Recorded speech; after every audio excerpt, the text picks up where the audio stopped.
And as Jane said, we were not that far from fairyland, but we used a lot of the problems really, and it I would, I kind of got known as a bit of a kayak guy and a bit of a hike guy, and I realized fairly early in the game that really what I was a storyteller. And Daphne's right. We generally, there's some cultural spots you can go across this country, and we do a really good job in telling stories. It's a it's a wonderful skill we have. It's a cultural skill. Some places don't have it to the same extent. What I'm going to talk about this morning is a similar presentation that I gave pre-pandemic in Ontario. So it is a bit of a presentation more because I was on stage, and I've modified it a little bit, but this is a little bit different than some of the things I've done with the industry where we're just chatting back and forth and we're doing our thing. I'm not really here to tell you there's a prescriptive way to do all this.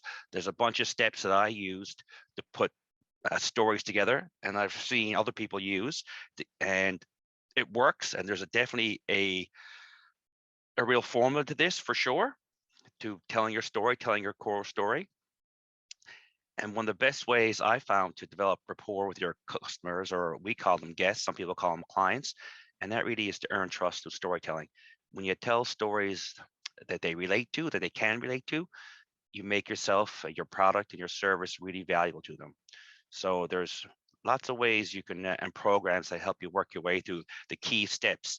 If you're starting your business, or if you're right in the middle of your business, or right in the middle of your organization, you're trying to find out what is the foundation of good storytelling. There's lots of ways to do it. Basically, what you're looking at is trying to transform your storytelling to truly an arc. It's called like a well-defined arc. But if we were to stop and do that, there's a lot of folks online, and a lot of folks you can go and visit and see, and that's a multi-day workshop, and you spend hours and hours and hours of reflection. Obviously, we don't have that, but I'm hoping some of the things that I say this morning will give you a chance to reflect, and you can go back and do some development, and maybe when we meet again, we can kind of work from there. Story, I've seen, and I believe truly comes from our as humans, it just comes to us naturally. We've been telling stories for so long. I don't think we even recognize it as a skill.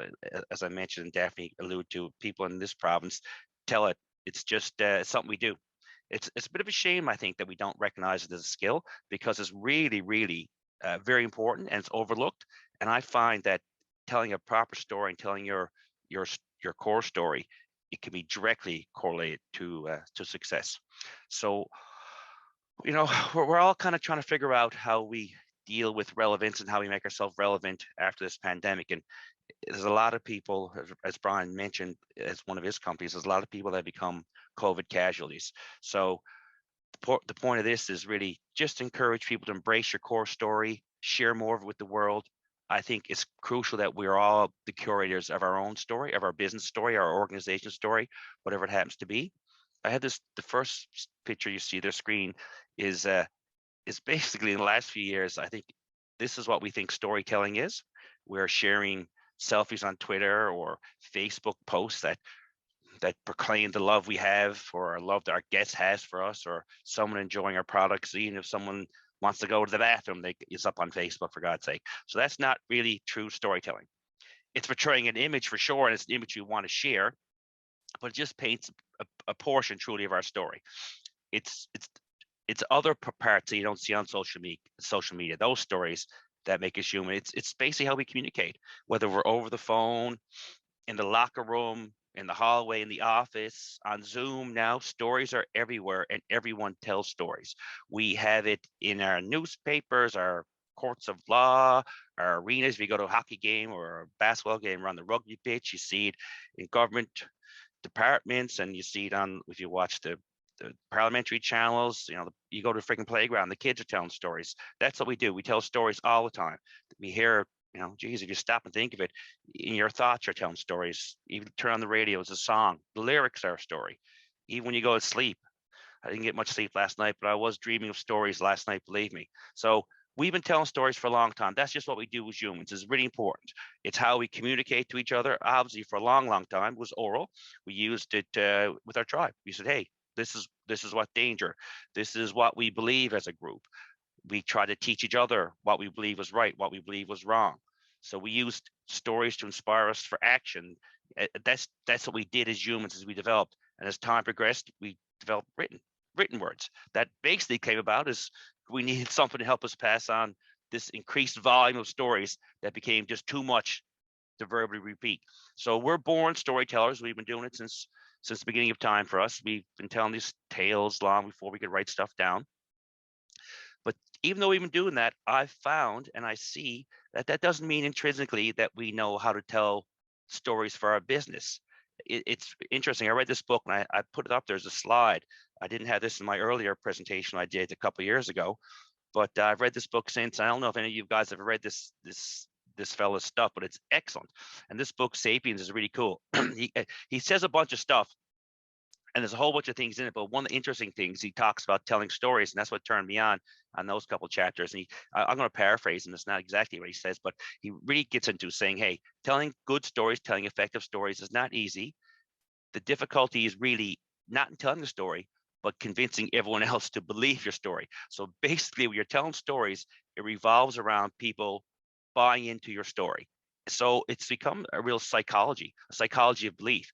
And as you get more and more into, and I recommend that you go online, you pick up some stuff and you read some stuff, look at some YouTube videos and read some interesting books on telling your story. It's really the science of being human, or maybe the human condition. If you think back, the greatest storytellers can get really smart, really intelligent people to believe crazy things. And it's the science of belief. So what story is what our brain does. We see pictures, we see images when we hear the words. Our brain is basically evolved into a story processor. That's truly what we do. So as I mentioned, there's lots of things you can go out there and look and read and pick up the books and go online. And there's lots of ways you can approach the building and the creation of your business or your organization's story. And there's plenty of prescribed ways that are totally geared towards success. There's definitely a structural recipe for successful storytelling for sure. So really what I find is that what you're trying to do is effectively make a difference between disseminating the facts, what it's about, and then making a point. It's truly what works the best is if you clarify your message in your business or you clarify your message for your organization. Having a great website is lovely, it's nice, but having a clarified, understandable, very quickly understood message will work. It will sell your product, it will sell your experience. We're, as humans, we're drawn towards that clarity. We don't like confusion. Your message, I think, needs to be totally simple. It needs to be relevant. And one of the key things that I found and I believe to be true is it needs to be repeatable. And when I say repeatable, I mean like the talking points, what you're talking about your business or your organization can be easily repeated by you, the so-called elevator pitch, but also you really want your team members to be able to very concisely say what your story is, what it's about. And with all that, you'll have your customers. If your customers are very clear, ultimately they'll be the ones that'll tell your story. And that's really where you have success. So if it's simple, if it's predictable, the brain can process the story very easily. So I would recommend staying away from information that's too complicated and just creates noise and blasts at customers. People are going to ignore information if it causes them to try to work too hard or try to figure out what is this person talking about. So if you do stuff like that, and it's very easy for us to use a lot of flowery language and say a lot of things, but what happens then, we have a risk of being tuned out. So the best formula is clear communication. It'll grow your business, it'll entertain your audience as well. So if you have both those things going, that works really well. So I find as you're telling stories, in many ways, Hollywood has really got their head around telling stories. Them and Walt Disney are excellent storytellers, I find, because they truly understand that how do we get people, our potential customers, our potential guests, to invest their rarest and most valuable commodity, which as we know is their time. Well, what they often do is they base it on a trailer that gives you a little preview what the story is going to be like. So one of the things I often say to people, what would your trailer look like? So this little video here that played, and it should play in this. Oh, here we go. Good. Played quite nicely on my Mac. Maybe. Can you see it, guys? No. No. Okay. Can you see it now? Yeah. So it's a very short little trailer, but we used that all the time. That was a person who did some video on one of our tours. And basically, I know our business didn't have a plot, uh, but we felt we had to center our tourism story around something. And that little short video we used, and we were lucky. We had a very, very beautiful visual style business. And we use it to highlight, in a easily visual form. It's a key story. So we have lots of videos like this. Some of them were professionally done. Some of them were done by our guests. Some of them were done by folks that we had to pay. Some we didn't. But we had a key story, and our key story for that part was when you're on the water, you're going to have great interaction with whales. So we looked at that and said, okay, how do how do we use these different adventures, these different series of events? How do we decide what stories we're going to share? So, and what actually will resonate with our guests? So we found, as I'm sure everyone out there who has a business or an organization, your your, your journeys are not very linear. You end up doing lots of things. You cross many paths. But we realized where we started and where we ended up, all those paths help create our story. So if you're creating marketing materials, I think you should mention the paths that you I guess trod upon. So they're relevant. I was fortunate. I worked with my family, and my father had a lot of experience, and we used that in our storytelling. It made us interesting. It made us unique. It created a bit of drama. So we tried to do our best to communicate those stories. It was really what we're trying to do is create connections. So I would highly recommend you share those opportunities, those stories that connect with your audience. It's what I would relate to is it's a difference between reading a resume of someone versus reading the biography of someone you'd like to know better. So if you have that connection, it just gives you way more interest in your story. So we did it a lot through collaborating with others. We had guests be part of our collaboration, and for the most part, they believed they were part of it too. So it wasn't just about us; it was about the guests or our clients or our customers and the stories they told after coming out and using our product, using our experiences. You'll probably find that your client might not remember your name, but they'll remember the things they did with you. So it's important to attach a sense of identity to your story. We used um, our name, my father's name, because we thought that would give an identity and make us unique. We didn't. We felt that was important. There's a bunch of other reasons that we thought that was important to our story. Now it does take a little bit of guts to tell your story, and when we attached our story to our name, sometimes you're doing stuff for marketing, and sometimes you're doing for different events. But it does make you a little bit vulnerable when you're putting your story out there. I found you want to be as real and genuine as you can, and especially unique.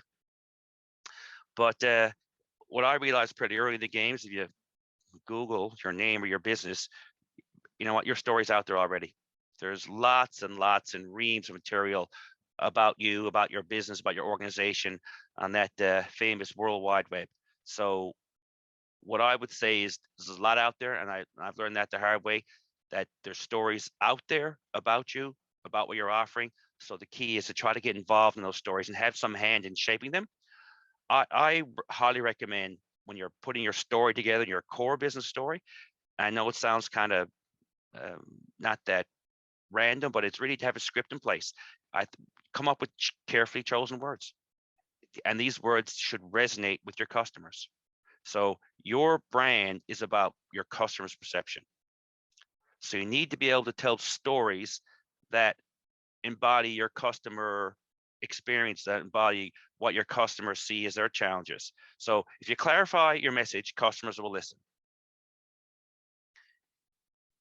I also think, and it's basically when you're creating stories, and this sounds kind of ethereal, but and I see this a lot, in Disney and in some of the other courses I've done storytelling, and even on when you watch these experts who are comedians, stand comedians, you need to create a sense or a wondering of what's going to happen next. It, the pros use a term when they're creating stories, or these stand-up comedians, they'll call it constructing anticipation, and it sounds kind of technical, and it kind of is, but basically short term, it's wondering, where's the story going to go? What's going to happen next? What it basically creates this type of, they call it tension or uncertainty. So as I said, I find it can be a bit like stand-up comedy. You have a good story about your business, a good story of what you're doing, and it's basically how you create that tension. What am I about? What am I going to do? What can I do for you? And then you deliver the action. And that is their punchline. That's what they do. They create the tension, they release with the punchline. So they capture the audience's attention with their message, and then release that with the end. So I think it's really important that you really want to make a promise. I'll see if this video will play for you. It's a promise that your story is going to go somewhere. It's going to be worth the listener's time. It's going to pique their interest. It teaches something. So I'll let this play.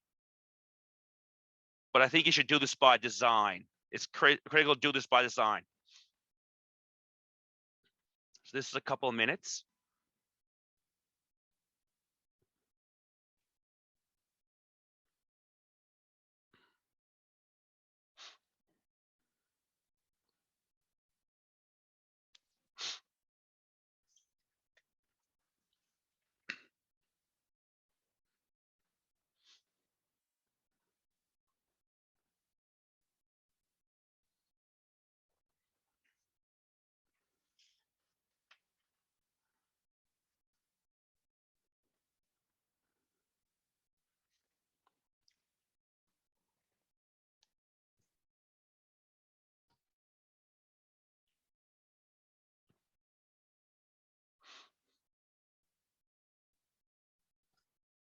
Stan, are we supposed to be hearing sound from that?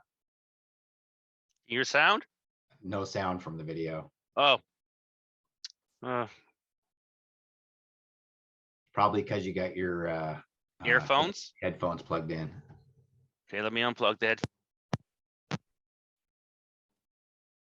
Besides the caves and the waterfall, wonderful scenery that you can see, cliffs. We had some eagles today, some bald eagles, and a lot of times we'll have really interesting birds and animals coming down to the shoreline that we get a chance to see as we're kayaking by. We usually have small groups. There's usually 10, 12 people with a couple of guides that go along. So it's very interpretive. It's really a coastal tour in a kayak and a lot of interpretation. So you get to learn a lot as you're paddling along, see a lot of things. Occasionally we'll pull up lobster pots, look at starfish, look at crab. Hopefully see a lot of whales, which we see a lot of usually, and then icebergs as well. Generally, icebergs will come down in May, June, and if we're lucky, July as well. So by the end of July, we're pretty much done with icebergs, but usually we have 3 solid months of paddling on icebergs as they come in very close to shore. Bug right ahead! So if the ice is melting, little tiny, snap back up.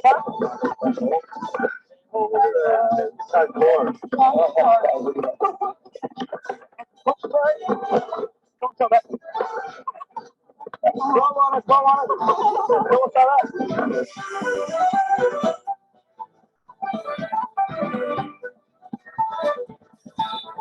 I didn't want to look at your head. You look so goofy with those hats on.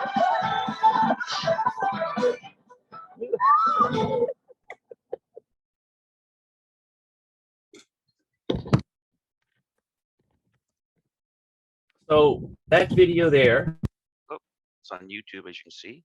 Can I go to the next slide? Yeah, probably. Can you guys hear me again? Yeah, but we don't. There you go. Okay. Good. So basically that video, we didn't produce it. It was produced for us. Oh, wait, no. Is that YouTube playing in the background there? No, all I see is a slide. So. Okay, we're good. So basically, what our story was there, we tried to position ourselves as the expert. We were telling an iceberg story. You know, how basically how close our guests can get to the icebergs. We can pick up the chunks, they're floating around, but safe, it's fun. It's a great spot. Everyone can enjoy it. We're trying to capture their attention of our potential clients and of our clients, and they can see themselves in. So you see there's a couple of young girls, there's some older people, there's some people putting on those goofy, foolish hats. So we basically looked at, okay, if we're going to engage our audience's story, we say, okay, here's the questions we have to ask, and this is something I highly recommend. Here's the 3 questions that we wrote down and said this is important, and we want to make sure our potential guests, our customers, should be able to answer these questions within seconds. What are we offering? Well, that video was pretty clear. We're offering a coastal kayak experience with iceberg, but lots of other fun stuff to do and see. We did lots of other stuff, but just hang out with those icebergs. How will it make my life better was the second question we'd ask, and that's novelty. It's fun. It's something unique. It's cool. Most people think they'll never get that close to an iceberg, never able to pick up a piece of ice and eat it like that. Holy moly, that's amazing. And the last, which is a big question, which we as Canadians don't ask as much, and Newfoundlanders I find don't either, and I suffer from this just as much as anyone, but my sister down in the States was always on me about it. It's like, how do I need to buy your product? How do I need to buy your experience? So if that video goes through its whole proper way, there's a website and there's a couple of calls to action at the end. So if you get through those 3 questions, I think you can definitely figure out what your audience is looking at. So the key is, and I have this little slide here, because everyone in our world now in this century is a minute and a half away from screwing around with their phones. You got to make audience care. You got to make sure they're stopped surfing the net. We're sitting down, eating our supper, watching TV. Get them off their phones. Get them off, stop them from thinking, okay, what do I got to do later on today? It's important.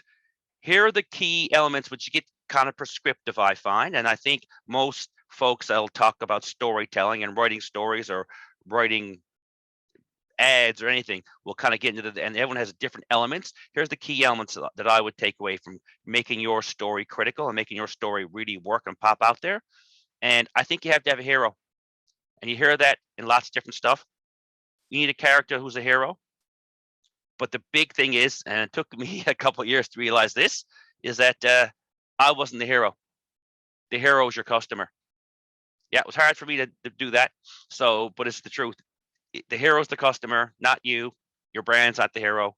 You should be Yoda, not Luke Skywalker. So this was it. If you do that, then you're the leader. But you're providing wisdom, you're providing a service, you're providing a product, you're providing something that your audience wants. So the catalyst of your story is your hero or your customer, your client, or your guest, whatever you want to call them. And the rest of their story has to revolve around them, their journey, and how they're going to get what they want. That's crucial. So once you ID your hero, you got ID, okay, my hero is my potential guest, is my guest. What is their issue? It's crucial now to identify who your hero is or who your market is, I guess is a term, and really understand what it is that hero wants and what it is they want as it relates to what you're going to offer, what you're going to do. So at the end of the day, you've got to solve something for your hero. You got to solve something for your customer. They need something that you have to satisfy that itch or do something that's profound, see a whale swim under their boat or grab a piece of iceberg ice or have an eagle swoop down or have an unbelievable meal or whatever. So you really got to ID your potential heroes, and that is talking to them. Talk to them what issues they face. How does it relate to your experience? Then you will really truly understand your story, and you'll be able to create a relationship with them that will have them more interested in what you offer. So I find that with all these guests, we call them, they got problems like we all do, and there's a bunch of problems. So if you own a restaurant, well, who's hungry? If you got a plumbing business, what are you doing? You're solving someone's problem who got a leaky pipe. If you got if you got pest control business, you're getting rid of bugs or rats or something like that.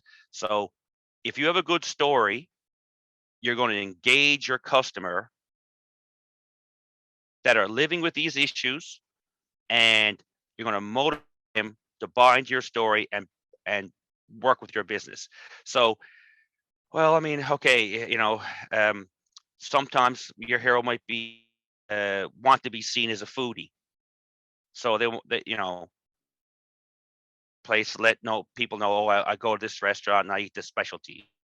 Okay, so like if you have a house painting business, what's your issue? Well, boy, the issue might be, your hero's issue might be they have not a nice house, like an unseemly home, but the real issue is they're embarrassed and they don't have the ugliest house on the street. So what you're solving their problem is you're making them feel better about their house. So it's more of a philosophical problem that's bigger than what you see in front. People want to be involved in stories that they see that are, just bigger. They want to be involved in a deeper story. They want to be involved in something stronger. Like Tesla's a good example. I have it here. Like Tesla, I think, does a really good job. This is how they position their story. They've they they're the new thing. They're the cool thing. But what they're really doing, they're not involved in gas guzzling. That's inferior technology. That's not where we are. Tesla is totally different. So if you're sitting there as a potential customer, you're saying, hey, I need a vehicle to get around, but Tesla's not telling you. Their story's not, hey, I got a vehicle for you to get around in. Tesla's saying you can be, if you want to be an earlier adopter of this new technology, if you want to be involved in a choice of a vehicle that can help save the environment, yeah, and then you get around. So some of the great business out there are telling really, really good stories. And it's not, you never see Tesla say, hey, get in my car to get from point A to B. That's not what they're talking about.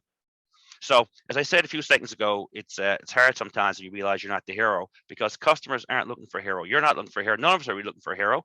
What you're really looking for is a guide. So Obi-Wan or Yoda did it for Luke in the Hunger Games.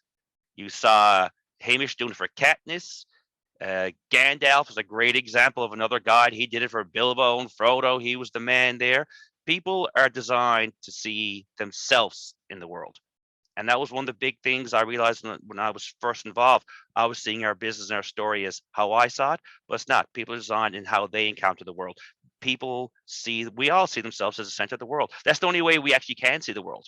If you stop and look at it, it's basically impossible for us really to see the lens. We are the protagonist in this, no matter how selfless or altruistic we are. That's it. So Oprah is a great example of a guide. So you tell your business story, there's no need for you to be the hero. Her story tells, hey, we already have a story for you. You might be interested in telling them how great your business is, or why you started it, or what a cool way you started up, or how it came to you, or whatever. But what your guest, your customer is thinking, and maybe subconsciously, maybe not, they just want someone to help them guide them to a better experience. They want to have your experience. They, when they're listening to your story, they're trying to attempt to understand, oh, I had this piece of land from my grandfather, or we did this and we left our business to start this and whatever. But the story's not about you. It's about the customer. And it's about their success. So as a guide, and I have Oprah up there because I don't know, she's probably the most famous guide in the world, but this is another prime example. So you got to lay out a piece of action. So you've got a business, you got something going on, you've ID'd your customer, you hear what they want, you know what their problems. Now you got yourself kind of positioned as a guide to help them success. There's, you want to be the business that's been there and done that and has much success. And I've dealt with heroes like you in the past. I've done this before.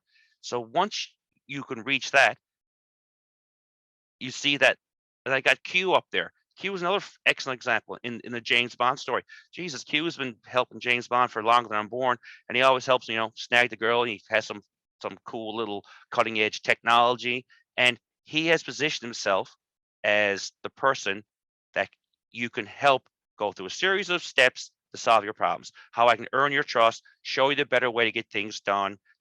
And that's really what your heroes are looking for. That's what your customers are looking for. They're not looking for another hero. They're the hero in their own story. So tell your story. So as a guide, showing them empathy, showing them authority, showing them, yeah, I know how to do this. I've done this before. I'm competent. I'm experienced. And I can help you achieve what you want. You might want to have a great meal. You might want to have a great stay, whatever it happens to be. I usually recommend testimonials. I find that works well. A lot of awards. I never had a pen that shot darts or anything like that, but I find statistics, your customer testimonials, all that work really, really well. Like the business story should not be saying I'm the know-it-all, no one knows more than me, but you should position yourself so when your hero comes along, they think they're dealing with an expert.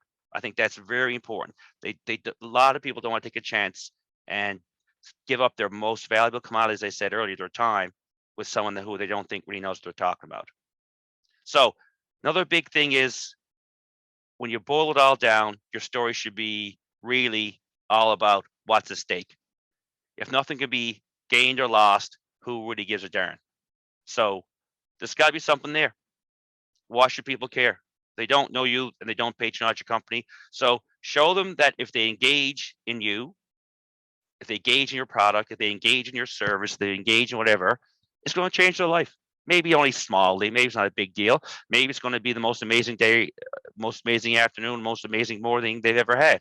So the end of the story should be specific and clear. You come out with us and this is what you're going to have. You're going to have an unbelievable day. Maybe the whales won't be jumping over your boat. Maybe it'll just be the camaraderie you have with your family. But you have to show them that this is what's at stake. It's going to be excellent. You got to show them their life. This is how your life's going to look. This is how it's good. So pictures of, these smiley, happy people here, we use them. If you're selling camping gear, you might not even be having a picture of your tents. You might be selling them an unbelievable adventure to remember with the family. It doesn't have to be your actual product, but you have to give them something that they understand what's at stake, something that they can come to a resolution at the end of the story. It's crucial. That's where your story kind of can get caught and stuck if you don't realize really what you're talking about. I know even to this COVID-19, tourism is a rough industry. It's a tough one. It's a type of business where we smile at our guests and we pretend it's all those commercials. We say, oh, the whales are going to show up on cue and the weather's going to be great and the food's going to be served perfectly and all that stuff. But we know that that's not the case, or that's not the reality of it. I worked for a couple of years in the Torngad's and I threw some pictures up there because the Torngad's are a really interesting spot in northern Labrador. And what I found is, this is everyone coming off the plane in the middle of nowhere in an unbelievably beautiful spot, and it looks professional, looks great, and it was absolutely wonderful. But the reality is, a lot of the stuff can be very tricky, and we run a tourism business. It can be very difficult. Like I said, it's not the commercials all the time. So one other thing I found, our guests are heroes, that they want to peek behind the curtain a bit when you're telling your story. They want to see what it's like. They want to believe they're truly part of the story. And you know what? If there's some rough patches behind the curtain, how you handle those, how you deal with them, that's actually going to add to the story and give them confidence in their business. So when you're up in the mountains up there, it was spectacular. There was a lot of unbelievable nature. Shocking. It's even hard. Pictures can't do it justice what goes on up there. Now, if you handle these events that happen that might be a little bit tricky or difficult, it does give people confidence in you. When things go wrong, you show them I can make it better and I have that ability. Peeking behind the screen is awful cool. This is everyone smiling and grinning. One of the things I've mentioned a bit when I've come back, there's an unbelievable amount of polar bear action up there. And one of the things, and just very, very safety conscious is huge, because it's a real distinct danger when you're up there with, being in heavy bear countries.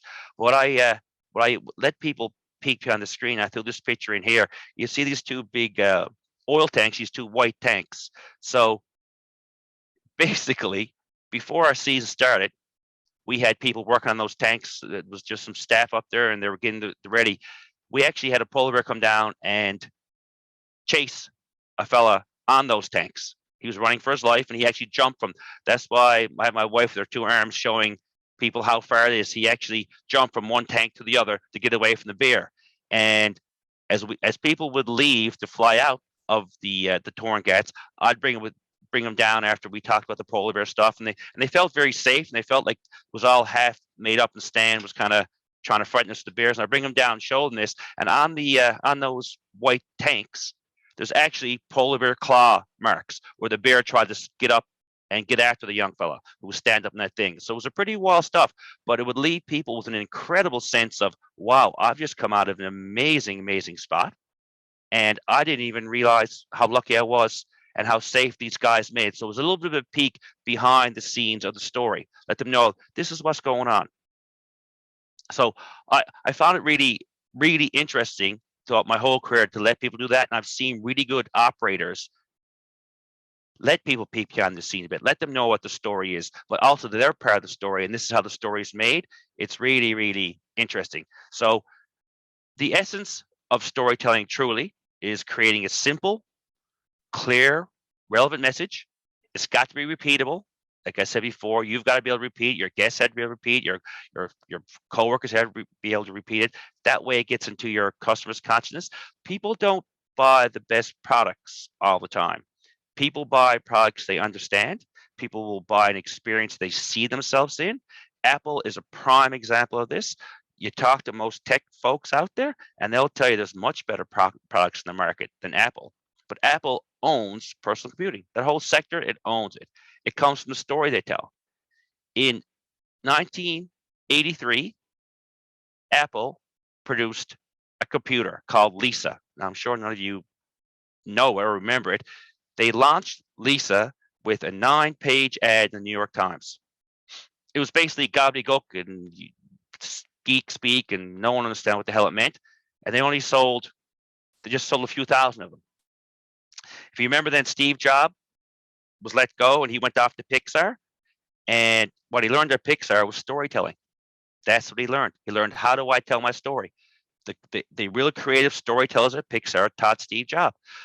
So when he came back, about 14, 15 years later, he came back to Apple and he learned the value of telling a story.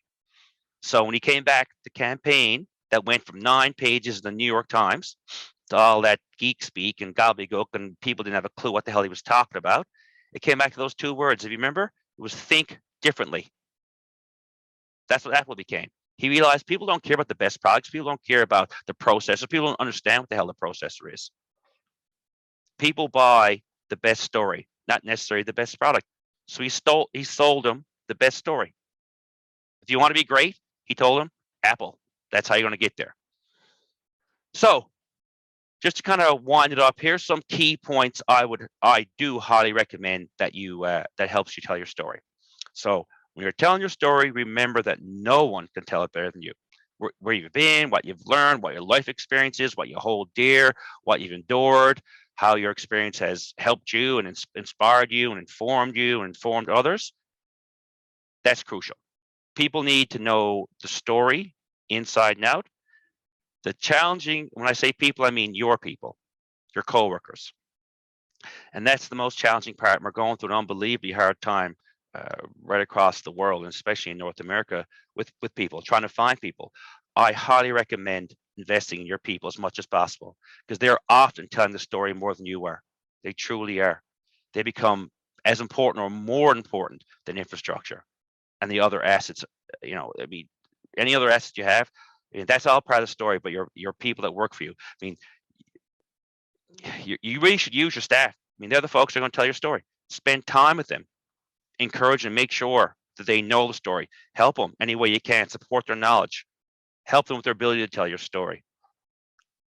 There's key elements. We were lucky. There was 2 stand cooks in our business, and we lived and breathed the story. But if you're going to expand, if you're going to do anything bigger or better, you really got to teach the folks that work with you what your story is, what the key elements are, to make sure the coworkers know what the story is, so everyone's speaking the same language. Also, I'd say get your head around change. Be flexible. Don't be stuck in the way it's done. Things come up, things are changing all the time. So understand that your story might be told in a different way, but you should be the same story. Share your story not by the 140 characters that we're programmed to do, or uploading that perfect slow-mo selfie, but share your story about who you were and how you're evolving. I mean, that's so important. This is really a good one I really found for me, and in working with other people too. Keep your story tight. This one's hard, man. It's hard for me. It's hard for a lot of people, especially for the people in this province. Jesus, man, we want to say so much and use all the words and the flowery language, and we can't stop talking. So I saw a great line. I heard this one time from a prof, and I had to go look it up. There was some mathematician or philosopher or whoever it was. He's like a French guy, and he had a great line when he sent a letter to his friend. And his line was basically, listen, he's apologizing. His line was like, I simply didn't have the time to send you a short letter. So I didn't have the time. So it had to be long. So basically, if you clarify your message and you keep it succinct, keeping your story clear will help your business survive and thrive. And keep it tight. It's really, really important. You're going to find great platforms to blast your story out there. Obviously, there's a ton of social media aspects there, but keep it tight in any of the platforms you sell it, whether it's video or otherwise. It's also, I would recommend, be careful of the narcissistic story aspects. The story where you say, I did this and I did that and I did this and I did that. Remember, your customers are the hero and not you. It's great to have, as I said, endorsements and awards and things that you've been given by others, but don't make it about you and I'm the champ and I'm the champ and I'm the champ. So here's a great thing I always found. When you tell a really good joke, people remember the joke. But when you tell a funny story, people remember you. So your guests are going to listen to your stories. It creates that relationship you want. You're going to celebrate the experience you offer. It creates that connection with your customer, your guest, your client, whatever you want to call them. I personally recommend giving a story a preamble. I know sometimes I get in trouble because it doesn't keep this tight, but I like to give a preamble to whatever business I'm doing or I'm working on, because I think it tells listeners, it tells your audience what's coming up. It's intriguing. It helps capture their attention. I find it really, really good. And also be super committed to your story. Once you get behind it, once you know what your business is about and your story's about and what you want to sell, don't summarize it. Tell it, play up your character, be relatable, be original. I think it's really important. We all think we know what we do, and we think we know we run this business, we run that business. And some of us think we have that really solid elevator pitch, but experience as you get more and more in your business, and also your guests, they'll really tell you what you're doing. They'll really tell you the truth of what you're offering. You might think you're offering that house painting business or some type of remodeling business, but what you're really offering is your guests or your clients an opportunity to be proud of where they live or they're proud of their house. If you have a B&B, you think, okay, we've got a great place for someone to lay their head. But what you're really doing, the story you're really telling is, hey, I have a location for anyone that wants a quiet weekend away from the stress of their everyday life. That's a story your guests will tell you. So listening to your guests, that'll tell you truly what you offer. And if you have to evolve your story based on listen to your guests, because they'll give you inspiration, they'll give you a discovery a lot of times that you don't realize that's out there.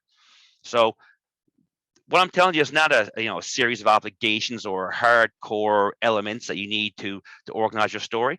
They're basically insights. It's about your narrative. Human nature. There's a science out there that we're only understanding right now, that people want to hear the story. They want to hear this narrative. These are not a list of you must do in order to tell your story. It's really just an outline that works really, really well, because it actually plays on the neural processes that have evolved over a millennia. And that's science. Can you hear me? Yeah, now I can. You got me? Yeah, I see Lori nodding. We had a little internet clip. Then I'll leave it there. So, I mean, that's enough time. But the big thing is look around and see how people are telling stories. Make sure if they're telling stories about you, they're telling it the way you want it to be told.